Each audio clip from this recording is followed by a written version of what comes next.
involved with what's going on. Just her background in education alone, to me, and the rest of the RTC, really lent itself to this opportunity. We had, Julia, as you know, was great. She had a great background in law. It was a little different, but we have a teacher, just like Christine is a teacher. So I think that in and of itself lends so much to the equation, and she can understand it from that perspective. And I think this is a really good candidate for this position. So I hope you really do give her the consideration, because I think she'll do a great job for you. One other thing that does need to be noted, per charter, you have to run again in November like we talked about. So do a good job. Okay? Thank you, Thank Greg. you. Thank you. Thank you, Greg. I just want to clarify, nobody directly applied to the Board of Education when I mean by any other candidates. Of course, that is completely separate from the process that goes on with the local political party. Before we go up to you, Rachel, I just want to quickly go around the board and ask the board. So each, just giving you a quick update, the board, each member will ask you questions. We have 2 questions, but I wanted to ask the board, will they like to have it, ask it one at a time or come back or kind of do it together, whatever the board so chooses? I think it's nice to go around. All right, we will go around, and if there are any additional questions or follow-up questions, I think the board members can ask that. I want every board member to feel satisfied.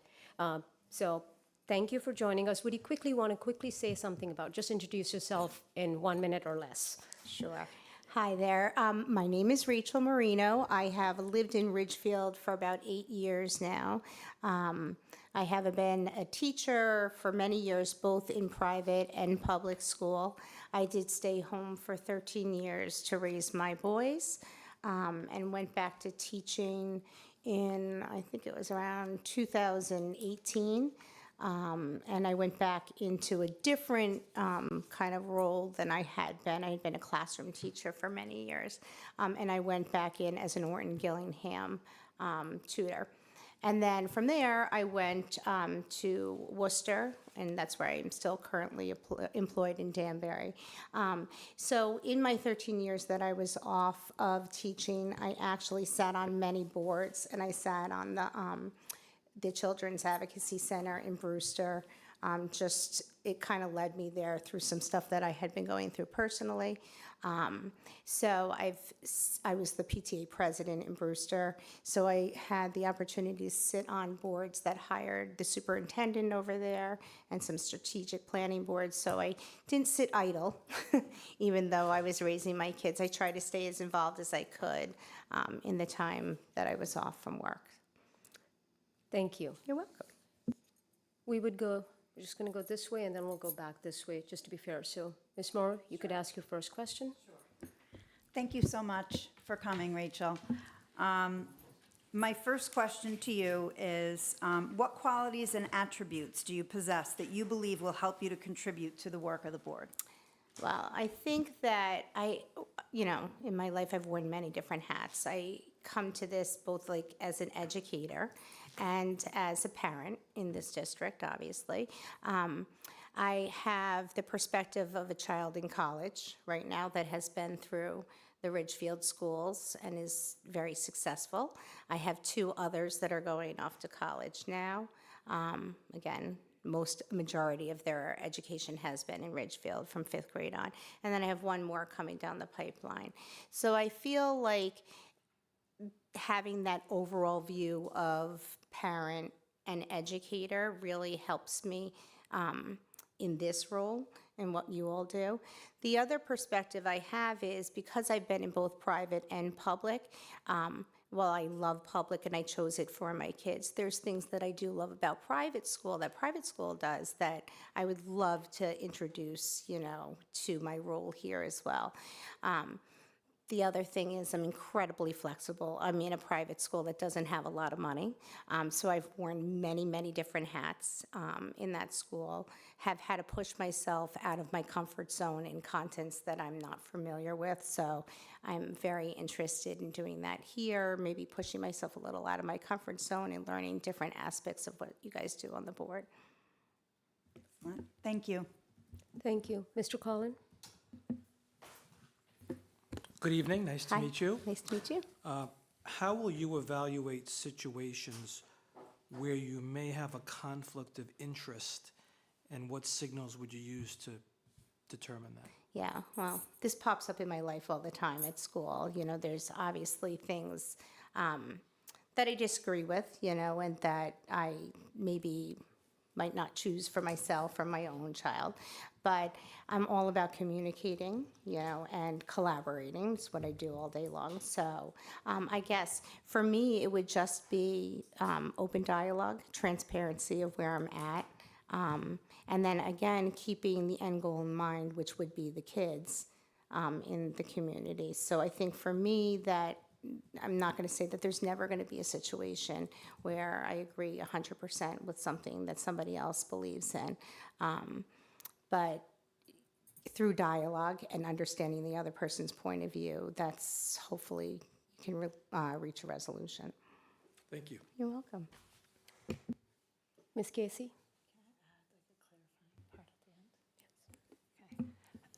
Hi. Hi, thank you for being here. What interests you most about public education, Ridgefield Public Schools? Like, what area are you most passionate about?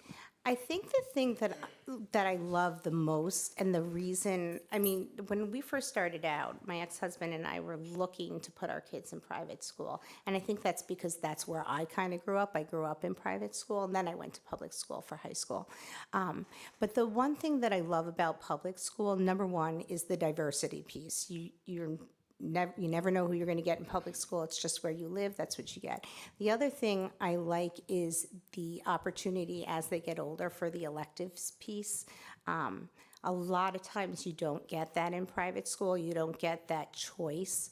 And there is a lot of choice in public school to really target different areas that you're interested in. I love the special education piece of public school, and that's my role where I'm at now. And there's great things about where I'm at now, but the funding that public schools have is way different than what we have in private school. So it's a safer place sometimes, I think, for kids in special education. So I do like that piece as well, especially because I have 2 kids in special education. Thank you. I'd like Mr. Paradiso go first. Oh, sure. Yep, and I'll go last as chair. Very good.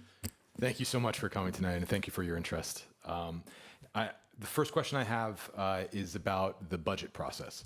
So when the board considers the annual budget, how would you balance maintaining excellence in education and being a responsible steward for taxpayer dollars? Yeah, well, this is not my forte, the budget, obviously. I actually expressed that to Sean and Christine. But we all have hopes and dreams of what we want in our school. And when I asked Christine what people are most coming up to the mic about, and we talked about the late school start time or school start time as being something, you know, I get it, it costs a lot of money. So there's gonna be things that we want to put in the budget that really, realistically, we can't afford, and or it would change programming outside of school as well. You know what I mean? It would be a total shift. So I think I'm realistic in what we can handle, I think.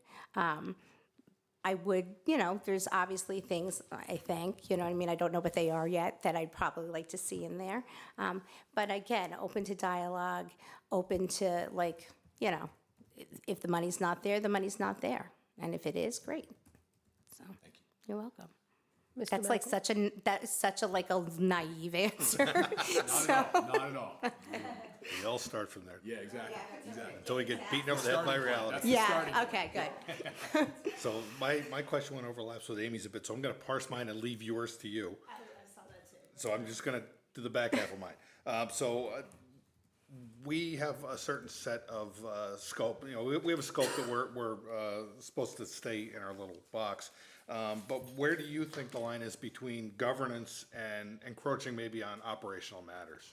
Well, and that's something I'm not really sure about, because that's something that's going to be new to me, you know, new to me on the board. I understand like what our role is as a Board of Ed member. And I guess I would always ask, prior to, like an email or something like, am I allowed to ask this? Or is this okay if I, have an opinion about this? I mean, again, transparency and claiming what you don't know to be your role and what you're allowed to ask or not ask. Does that answer your question? Yeah. Okay. Thank you. Mr. Lipman? Thanks for your interest in serving on the board. My question is, what areas of the district do you think need change? And how do you think the board can affect those changes? Okay. This is something I think that's a little personal to me, having been in a private school setting and loving some aspects of it.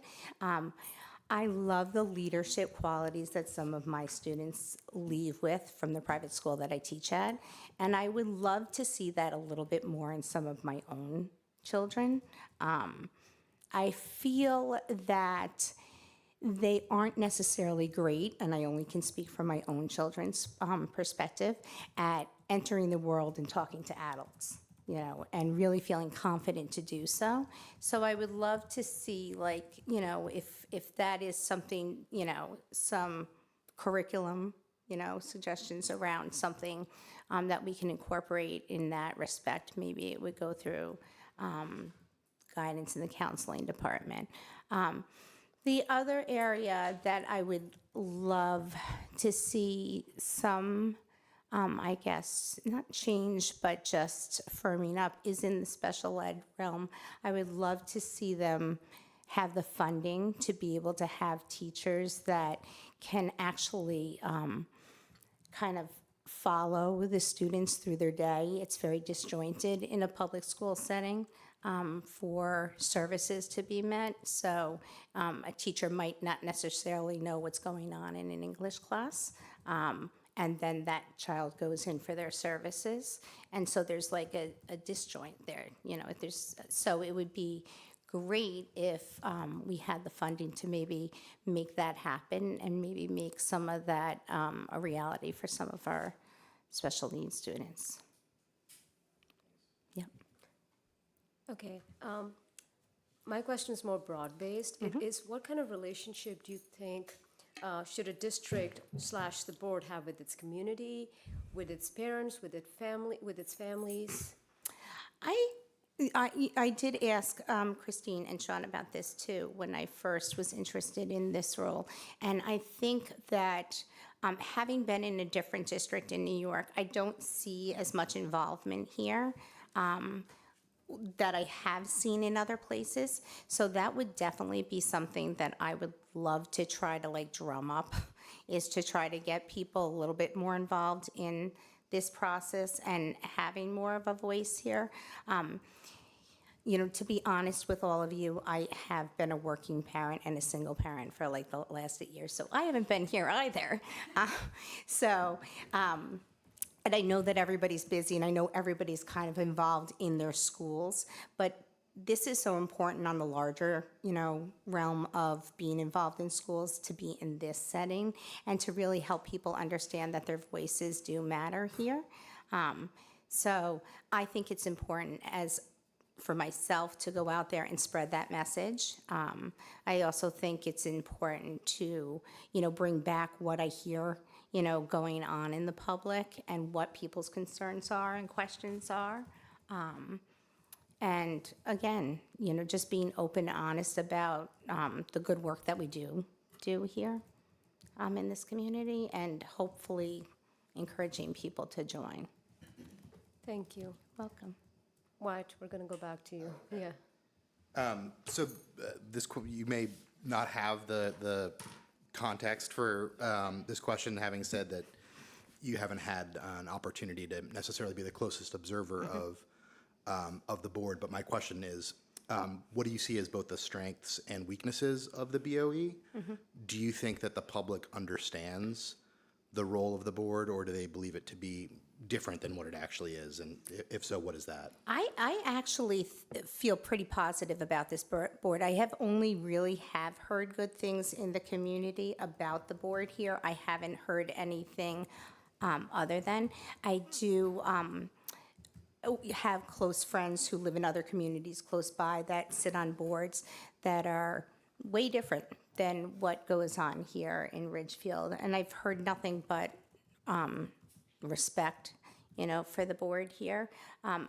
Again, I know that we all don't agree all the time, but I haven't heard anything community-wise. And what was the other part of your question? I'm sorry. The strengths and weaknesses of the board. I really can't answer that at this point. But from the context that I got from even Sean and Christine, they said it's an absolutely wonderful board to be a part of. So I don't know if they were just fluffing me up and not scaring me away, but that's the way they spoke about you all. Flattery will get you everywhere. Exactly. Thank you. Sean? I'm going to tee up a softball for you. What motivates you to want to be a board member? Again, so I have been out of this world for so long, and there's a piece of me that really, really misses it.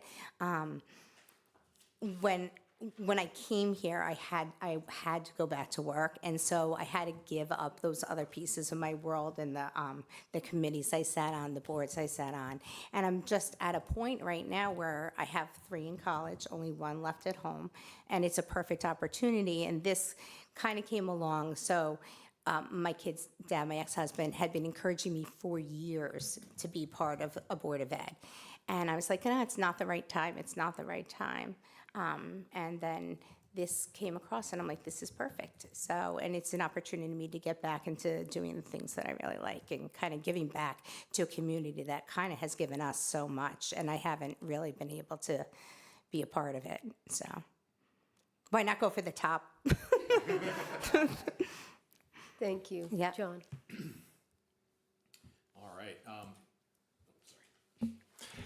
So how should the district approach issues of inclusivity and tolerance so that all students and families feel supported regardless of their background and identity? Yeah. Well, that is something that comes up a lot at where I work as well.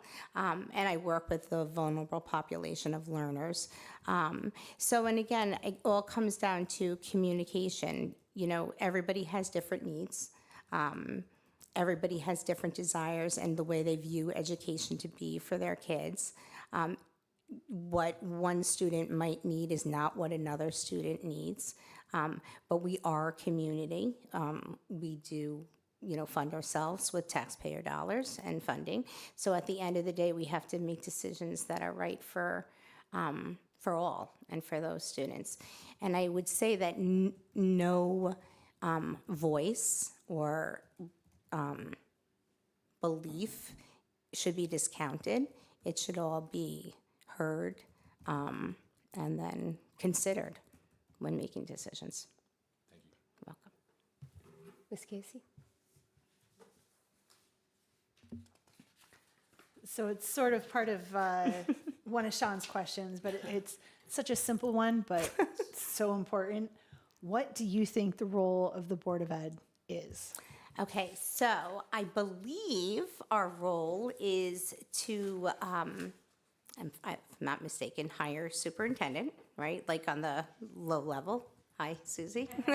And then I believe pass policy, am I correct? And the budget, am I correct? Yes. Do you want deeper? However you want to answer it. I mean, and in those, you know what I mean, really, like I said, again, looking at the child when we're making those decisions and the children that we serve in this community and making sure that, that we're making these decisions to benefit them and not some other interest that somebody else has. Mr. Collin? Hello again. Hi. What, if any, steps will you take to make sure politics do not play a role as a Board of Education member? Yeah, well, so obviously, I am a Republican in a very, in a field that's very not Republican in a lot of respects. So I have to kind of wear a, I guess, kind of a veil of ignorance, or, keep my personal opinion to myself. And I don't bring that at all to where I work, and I plan on not bringing that all to this place. I work with students who come from all different types of backgrounds, who are all very different and diverse. So they matter to me because they're children. And I think that's how I would address this as well. Again, it's not about your belief per se. We have our opinions, and I will make those heard if I need to. But again, it's about the child first and what's going to benefit them in the long run. Ms. Moore? Thank you again, Rachel. It's been wonderful getting to know you. What education, and this kind of piggybacks, Mr. Lippman, I think, asked similar, so if you had anything else to add to it. What educational issues in Ridgefield are important to you and why? So it's kind of similar. Yeah, so again, I would definitely say, the special ed piece, not a huge fan of a lot of state testing. But I guess that's not really for me to decide, or maybe it is. Assessment-wise, I know that my kids dread the assessments that they take, in middle school, and I have one that just, presses B or whatever he does to, get all the way through. And I don't think sometimes that it's an accurate reflection of really where he's at, because I know he hates them. And I know he's just, pushing his way through, and his teachers tell me the same thing. So that, obviously is something I'm always concerned about, and I think that's more of a systemic thing in education than a Ridgefield thing. And then, like I said, just turning out kids that really have those leadership qualities into our community. The other thing is, I sometimes leave the football games and I look around and I'm like, wow, these kids leave so much trash in the stands. You know what I mean? I'm like, where's the self-help? You know what I mean? Like, why? And it's not just the kids. It's like the role model of, the family. And those are things that I just would love to, I guess if I had a magic wand to beef up and help instill in the kids in our community. Thank you. Maybe this question is moot, but do you have any thoughts or comments on the how our Board of Education meetings operate? If you could change anything, would you want to change everything? How would you add to our agendas to better suit the expectations and needs of the public? Okay, I don't know if I have any questions yet about how they run. I guess I'm sometimes like the elephant in the room, you know what I mean? Because I hate for people to be uncomfortable. So I definitely might ask a question or two myself, you know what I mean, that would get people talking, and hopefully maybe on the same page. It's just something that I know about myself that I do, and it usually turns out okay. Sometimes it's risky, but you were asking me if I have any questions for No, you. or would you want to change how our meetings run? Do you think our meetings, what would you want to add to our agendas, remove from our agendas, to better suit the expectations or the need of the public, in your opinion? Yeah, I don't really know how your agendas run yet, so I can't really answer that fully and wholly. But yeah, Thank you. you're welcome. We did receive your resume a bit late, so I am going to look to my board. If there are any follow-up questions they have about the resume or anything that's shared, we can go one round the room. I want the board. So, Wyatt, is there anything follow-up from what Ms. Marino has shared or from the resume you would like to ask?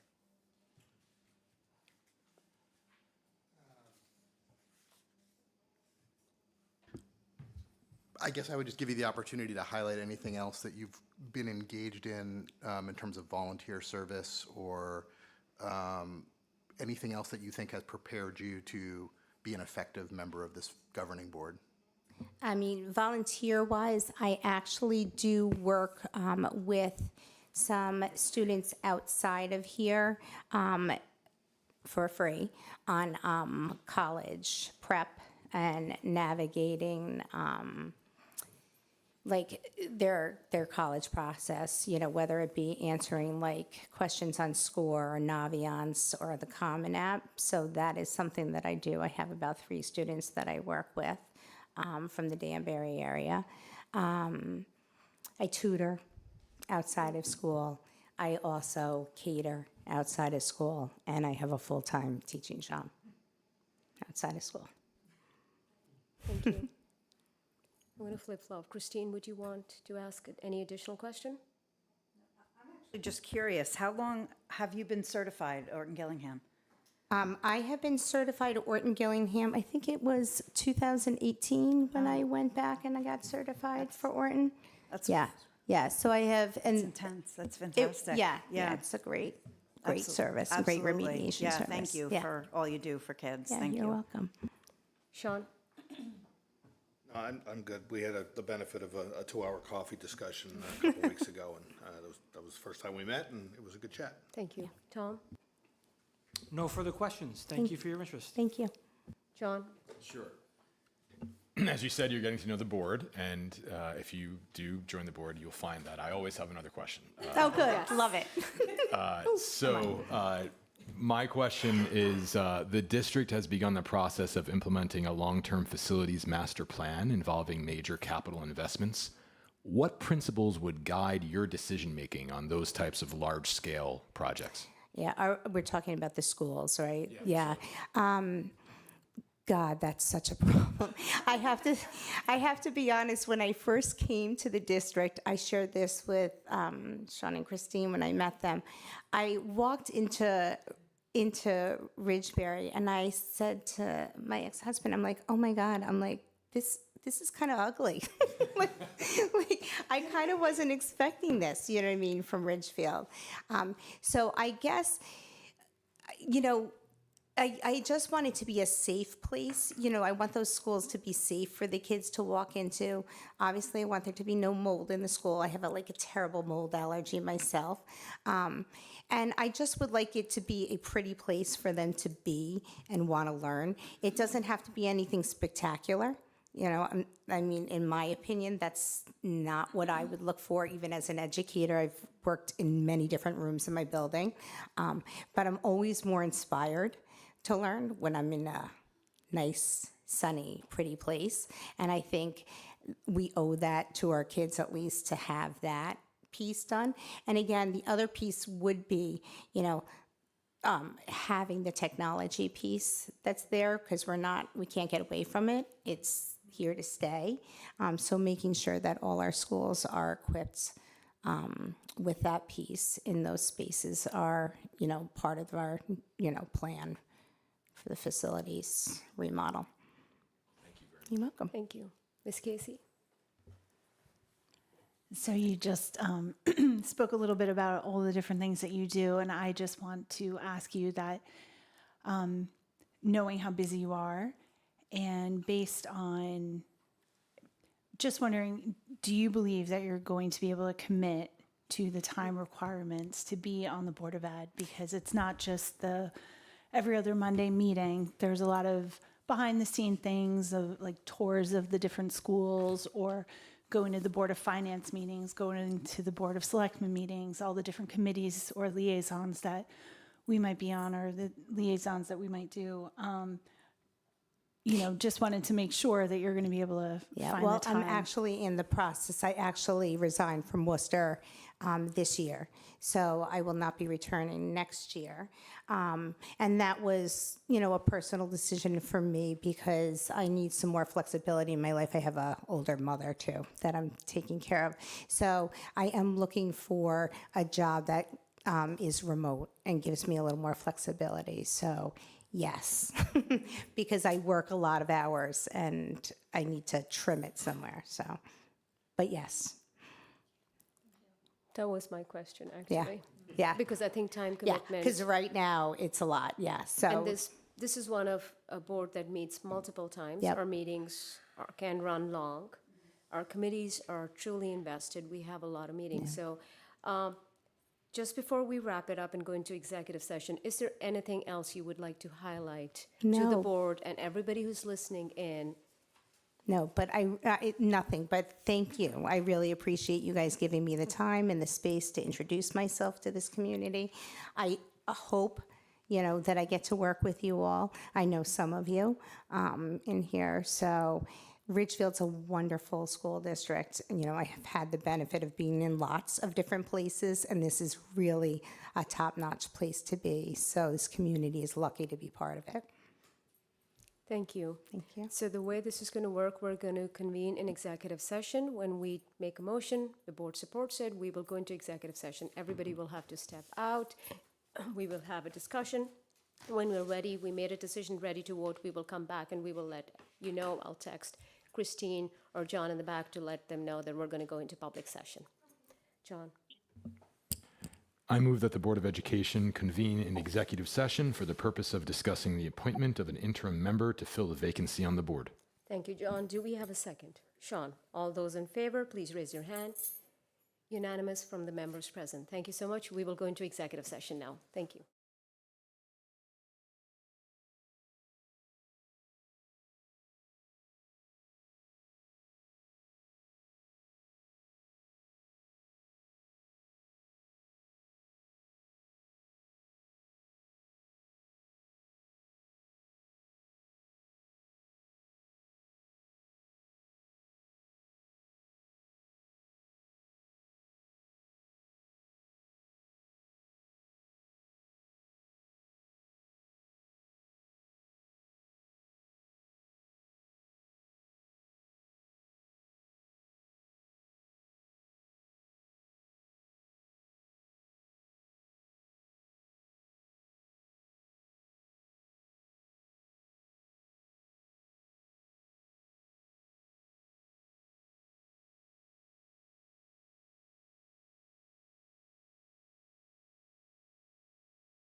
All right, thank you, everyone. Welcome back. Do we have a motion? I move that the Board of Education appoint Rachel Marino to serve as an interim member of the board until November 2025 elections. Thank you, John. Do we have a second? Sean, all those in favor, please raise your hand. It's unanimous by the board president. Congratulations. Thank you, Welcome to guys. the Board of Education. Thank you. See if you're thanking us in a few months. Thank you. Thank you. Dr. De Silva, we have a new board Congratulations. member. Oh, sorry. I was just going to say congratulations, Rachel, and we welcome you. And if there's anything I can do to support in your transition, would be glad to do so. Thank you, Susie. I appreciate it. Ms. Marine, thank you to the RTC chair for staying. Ms. Marino, either Ms. Christine Malagrino or Ms. Cook will reach out to you for the next steps. And over the next couple of weeks, I will reach out to you with new board member orientation. Our next meeting after you take the oath of office will be the 27th of May, where you will join the table. And then we will have more conversations. So we welcome you. Great, And thank we're you. all here to always answer any Thank questions you. or concerns you have. Thank you. I'm sure I'm going to have many. And you should watch one of our meetings now. Yeah. Thank you. Thank you. Thank you, everyone. Thank Do we you. have a motion to adjourn? Thank you. Second? Meeting adjourned. Thank you, everyone. Have a good rest of your evening.